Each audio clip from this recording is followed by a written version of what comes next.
Bonjour ou bonsoir. Aujourd'hui, notre méditation est comment sortir d'un mental qui s'agite bien trop souvent. Comment reprendre le contrôle de nos pensées. Comment trouver la paix. Mais avant de commencer, pensez à vous abonner, de mettre un petit commentaire à la fin de cette vidéo, afin de mieux la partager, de mieux faire connaître ce travail, car vous qui m'écoutez, vous le savez, il est important de méditer. Alors, prenez votre position, installez-vous, prenez le temps de respirer et détendez-vous. Soyez ici et maintenant totalement présent. Ouvrez le cœur et voyez, comme ce matin avant même de te lever, cela avait déjà commencé. Une pensée, puis une autre, un souvenir d'hier ou une peur pour demain. Une conversation que tu as rejouée 10 fois, un scénario qui n'existe que dans ta tête et ton corps n'avait pourtant encore rien fait et tu te sentais déjà épuisé. Voici la vérité que personne ne dit clairement. Tu n'es pas fatigué par la vie, tu es fatigué par le bruit que tu ajoutes à ta vie. Et ce bruit, tu le confonds avec toi-même. Dans les prochaines minutes, tu vas comprendre pourquoi ton cerveau fabrique une prison mentale chaque seconde de ta vie éveillée. Et comment un sage chinois du IVe siècle, avant notre ère, a trouvé la seule sortie qui fonctionne vraiment. Et ce n'est pas qu'une méditation, c'est de la pleine conscience. Ce n'est pas du développement personnel, c'est quelque chose de beaucoup plus radical et de beaucoup plus ancien. Il y a une histoire qui est venue une nuit et qui n'a jamais été oubliée. Ça s'est passé en Chine. Une histoire qui raconte qu'au IVe siècle avant Jésus-Christ, un homme se réveille en sursaut dans l'obscurité. Il était en train de rêver et dans ce rêve, il était un papillon. Pas un homme qui rêvait d'être un papillon, il était un papillon. Il volait, il sentait le vent sous ses ailes. Il n'avait aucun souvenir d'avoir jamais été un homme.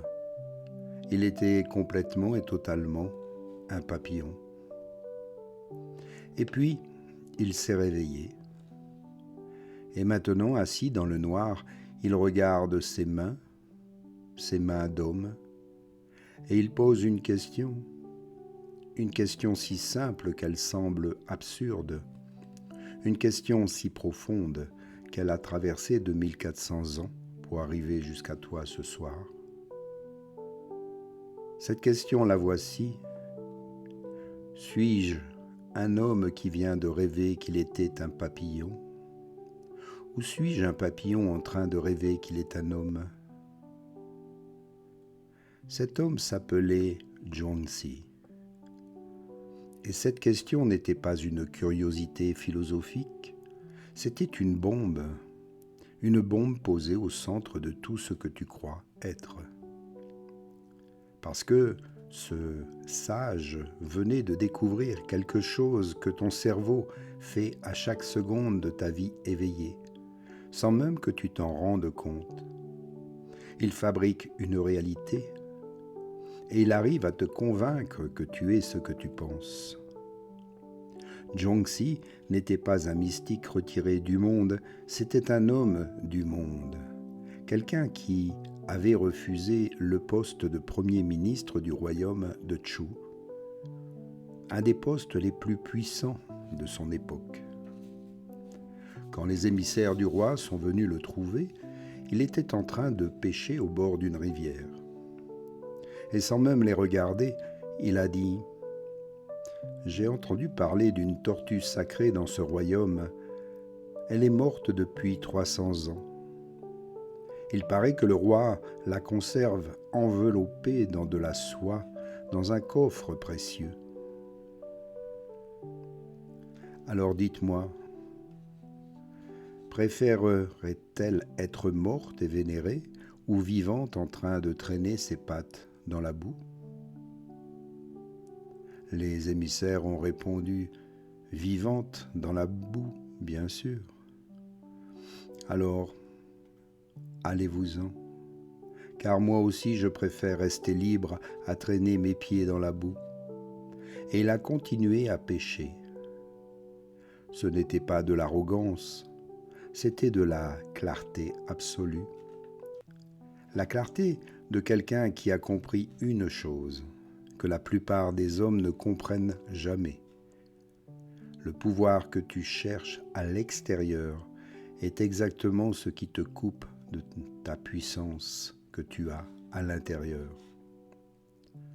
Le guerrier ordinaire court après les titres, mais le guerrier lucide a arrêté de vivre dans sa tête.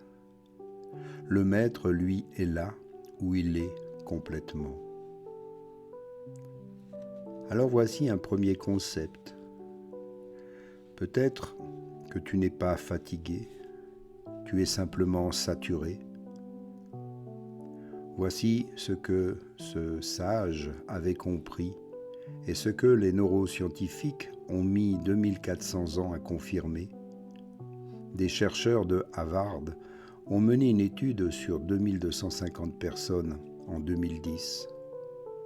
Ils ont utilisé une application qui contactait les participants à des moments aléatoires de la journée pour leur poser 3 questions simples. Que faites-vous en ce moment ? Pensez-vous à ce que vous faites ? Et comment vous sentez-vous ? Le résultat a été brutal. Les participants passaient 46,9% de leurs heures éveillées à penser à autre chose qu'à ce qu'ils étaient en train de faire.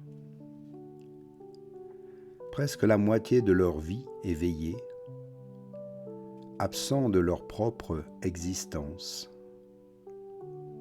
Mais voici ce qui est encore plus brutal, peu importe ce qu'ils faisaient, même dans des activités agréables dans leur esprit, mais leur esprit vagabondait.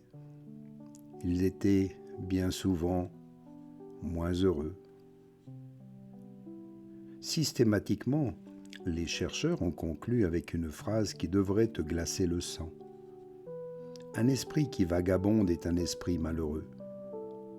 Pas parfois, pas dans certaines situations, mais toujours en ont-ils conclu. Ouvre les yeux le matin et avant même de bouger, ça commence. Tu perçois une inquiétude, un rappel, un dialogue imaginaire avec quelqu'un qui ne sait pas, ne sait même pas que tu lui parles. C'est dans ton imaginaire. Et ton corps, lui, n'a encore rien fait, mais tu te sens déjà épuisé, chargé. Ce n'est pas de la faiblesse, c'est de la mécanique. Les neuroscientifiques appellent ça le réseau du mode par défaut. Le défaut, mode network, la partie du cerveau qui s'active quand tu ne fais rien. Et qu'est-ce qu'elle fait ? Simplement, elle rumine, elle planifie, elle rejoue, elle juge, elle stimule des scénarios et simule des scénarios catastrophes. Elle imagine des conversations qui n'auront pas eu lieu. Ce réseau consomme 20 fois plus d'énergie que n'importe quelle autre activité cérébrale. Oui, 20 fois, et tu arrives le soir épuisé parce que tu as trop travaillé, parce que ta tête n'a pas arrêté de tourner. Le sage appelait ça le petit savoir, la connaissance limitée qui croit être totale. L'ego qui commente, qui compare, qui craint, qui fabrique. Elle disait quelque chose de radical. Ce bruit-là n'est pas toi.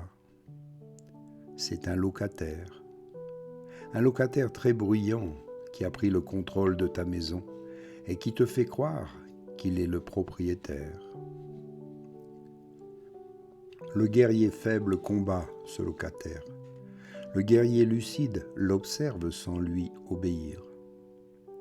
Le maître a appris à habiter, à observer le silence entre les pensées, parce que c'est là, dans ce moment de silence, que tu existes vraiment. Mais pourquoi le mental parle-t-il autant ? Ce n'est pas par hasard. Il essaie de te protéger. Du moins, c'est ce qu'il croit faire. Quand tu repasses une conversation 100 fois, quand tu imagines tous les scénarios possibles, quand tu anticipes le pire avant même qu'il arrive, il y a une intention cachée derrière tout ça. C'est éviter la douleur, éviter la surprise, éviter l'échec.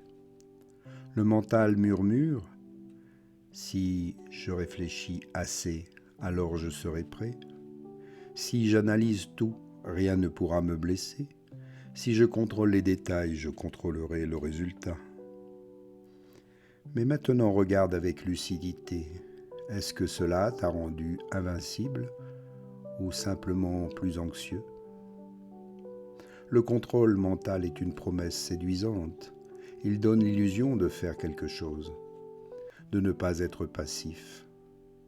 Mais la plupart du temps, il ne change rien à la réalité. Il change seulement ton état intérieur et souvent même il le détériore. Alors il y a une différence fondamentale entre planifier consciemment et ruminer sans fin. Planifier, c'est décider à un moment précis, puis passer à l'action. Ruminer, c'est tourner dans les mêmes phrases sans jamais conclure quoi que ce soit. Alors prends-en ici conscience, observe-toi et apprécie le moment présent, vis-le pleinement. Ici, maintenant, je te remercie et à bientôt pour une prochaine méditation. Namasté.